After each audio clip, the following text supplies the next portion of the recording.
Hello दोस्तों, आज हम करेंगे रीजनिंग के महत्वपूर्ण प्रश्न को हल। और दोस्तों, इन प्रश्नों के अभ्यास के माध्यम से आप अपनी किसी भी परीक्षा की तैयारी को बेहतर कर सकते हो। आइए दोस्तों, शुरू करते हैं आज का पहला प्रश्न। दोस्तों, यहाँ पर प्रश्न में वाई की आकृति दी हुई है, आप यहाँ पर देख सकते हो।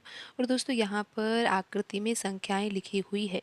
और दोस्तों, आप यहाँ पर देख सकते हो कि जो यहाँ पर तीसरी वाई की आकृति है, यहाँ पर प्रश्न चिन्ह दिया हुआ है। तो दोस्तों, हमें यहाँ पर यही पता लगाना है कि इस प्रश्न चिन्ह के स्थान पर दिए गए ऑप्शन में जो संख्याएं लिखी हुई है, उनमें से कौन से ऑप्शन की संख्या यहाँ पर प्रश्न चिन्ह के स्थान पर आएगी।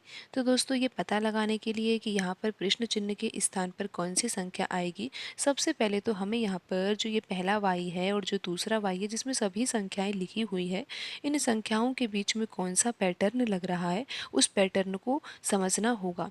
दोस्तों, अगर हम यहाँ पर पैटर्न को ही समझ जाते हैं तो फिर ये पता लगाना कि प्रश्न चिन्ह के स्थान पर कौन सी संख्या आएगी बहुत ही आसान हो जाएगा। दोस्तों, सबसे पहले तो हम यहाँ पर जो पहला वाई की आकृति है, उस वाई की आकृति में तीन संख्याएं लिखी हुई है। और दोस्तों, इन्हीं तीनों संख्याओं में हमें पैटर्न लगाना है, पैटर्न को समझना है कि कौन सा पैटर्न इन संख्याओं के बीच में लग रहा है। तो दोस्तों, हम यहाँ पर किस तरह से इस सवाल को हल करेंगे। दोस्तों, यहाँ पर लिखा हुआ है 8 और यहाँ पर लिखा हुआ है 20। दोस्तों, 8 और 20 को जब जोड़ा जाता है तो 28 आता है। और दोस्तों, यहाँ पर जो संख्या लिखी हुई है 14, तो 28 का संबंध दोस्तों 14 से है। और किस प्रकार का संबंध है दोस्तों, अगर दोस्तों 28 में 2 का भाग दे दिया जाए या फिर 28 का आधा कर दिया जाए तो आंसर क्या आ जाता है, 14 आ जाता है। समझे दोस्तों, यहाँ पर कौन सा पैटर्न लग रहा है। 8 और 20 को जोड़ने पर दोस्तों यहाँ पर 28 आ रहा है। और 28 का आधा करने पर यहाँ पर तीसरी संख्या 14 प्राप्त हो रही है। तो दोस्तों, इस पैटर्न को अब हम यहाँ पर दूसरी वाई की आकृति में लगाएंगे और ये देखेंगे कि ये पैटर्न सही भी है या नहीं। दोस्तों, अगर ये पैटर्न सही होता है, यहाँ पर दूसरी वाई की आकृति में भी लग जाता है, तो ही हम इस पैटर्न को यहाँ पर तीसरी आकृति में लगाएंगे।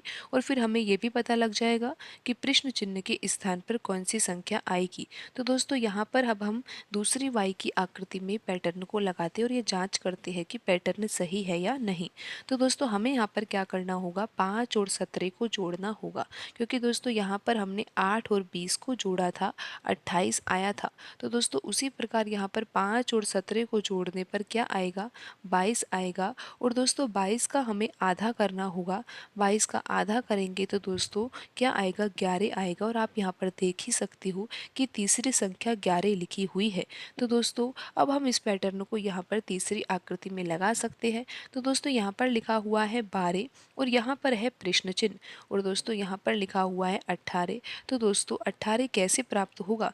दोस्तों, 12 और यहाँ पर प्रश्न चिन्ह के स्थान पर एक ऐसी संख्या आएगी जिसको 12 में जोड़ने पर जो भी योगफल प्राप्त होगा उसका आधा करने पर 18 प्राप्त होगा। तो दोस्तों, 18 तो जब भी प्राप्त हो सकता है जब यहाँ पर 12 और यहाँ पर प्रश्न चिन्ह के स्थान पर जो भी संख्या आएगी उनका योगफल 36 हो। क्योंकि दोस्तों, 36 योगफल आएगा तो ही हम 36 का आधा करेंगे तो 18 आ सकता है। तो दोस्तों, अब हमें यहाँ पर ये सोचना होगा कि 12 तो लिखा ही हुआ है और योगफल 36 आए तो यहाँ पर प्रश्न चिन्ह के स्थान पर कौन सी संख्या रखनी होगी। दोस्तों, अगर प्रश्न चिन्ह के स्थान पर 24 आ जाए तो 12 और 24 को जोड़ने पर 36 आ जाएगा। और फिर 36 का आधा करने पर तो 18 आ ही जाएगा। समझे दोस्तों, यहाँ पर प्रश्न चिन्ह के स्थान पर अगर हम यहाँ पर 24 रख देते हैं तो 12 और 24 को जोड़ने पर दोस्तों 36 आएगा। और 36 का आधा करने पर, बिल्कुल दोस्तों, 36 का आधा करने पर यहाँ पर 18 आएगा।